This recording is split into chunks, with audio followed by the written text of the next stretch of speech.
दत्त जयंती विशेष व्हिडिओ, गुरुचरित्राचा प्रकाश आणि चाणक्य नीतीची धार। आज शब्द जड वाटतात, कारण विषय आहे गुरुचरित्र। तो ग्रंथ नाही, ती कृपा आहे।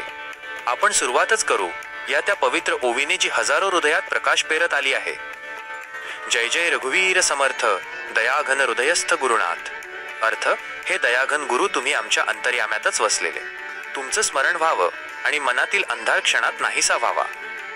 गुरुचरित्राचं वाचन म्हणजे मनावरचा धूर साफ करणं, भीती नष्ट करणं, भक्ताला भार हलका करणं। हे पुस्तक कोणी लिहिलं, केव्हा लिहिलं, इतिहास सांगेल, पण याचा प्रभाव तो अनुभवतो मन आणि अनुभवतो आत्मा।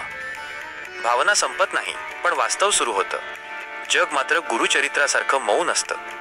इथे भावना चालत नाहीत, इथे व्यवहार चालतो, आणि त्या व्यवहाराचा राजा आहे चाणक्य।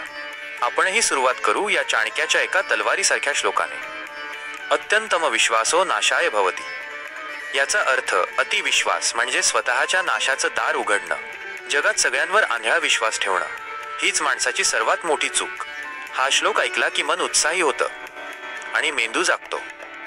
गुरुचरित्र शिकवतं नम्रता, शांती, करुणा, कर्म करण्याचा मार्ग, मन शांत करण्याचं तंत्र।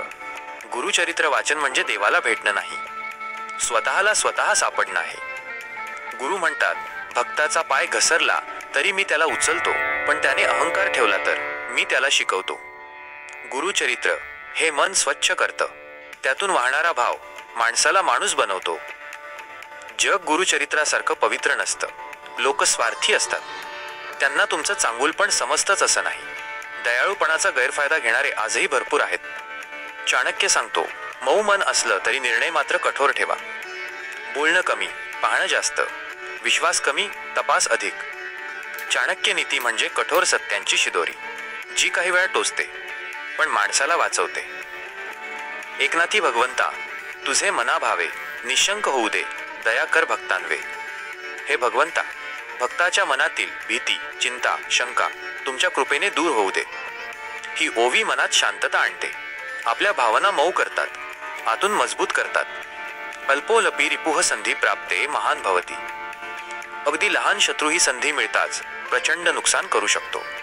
याचा अर्थ, शत्रू लहान असला किंवा कमजोर दिसला त्याला कधीही कमी लेखू नका, कारण क्षण मिळाला की सर्वात मोठा वार हाच करतो। गुरुचरित्र मन शुद्ध करतं, चाणक्य नीती बुद्धी स्वच्छ करते। एक तुम्हाला दयाळू बनवतं, दुसरं तुम्हाला शहाणं बनवतं। एक सांगतं शांत रहा, दुसरं सांगतं सावध रहा। एक शिकवतं भक्ती, दुसरं सांगतं रणनीती। दोन्ही मिळाले की माणूस ना खूप मऊ राहतो, ना खूप कठोर। तो संतुलित बनतो, तो समर्थ बनतो, तो दत्ताचा मार्गी बनतो। दत्त जयंती येते आहे, ही वेळ आहे मनातल्या प्रकाशाला आणि जगातल्या अंधाराला दोघांना नीट ओळखण्याची। गुरुचरित्राने मन उजळवा, चाणक्य नीतीने बुद्धी तीक्ष्ण करा। दत्त गुरूंच्या कृपेने आपल्यातली भीती नष्ट होवो आणि व्यवहारातली अडचणही कमी हो। आजची एकच प्रार्थना, हे दत्तगुरु, मनाला शांती द्या, बुद्धीला धार द्या आणि जीवनाला दिशा द्या।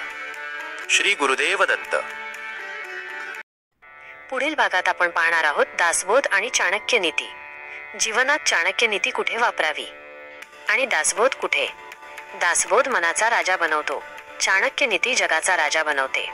एक तुमचं अंतरंग मजबूत करतं आणि एक तुमचं वर्तन आणि निर्णय शक्ती मजबूत करतं।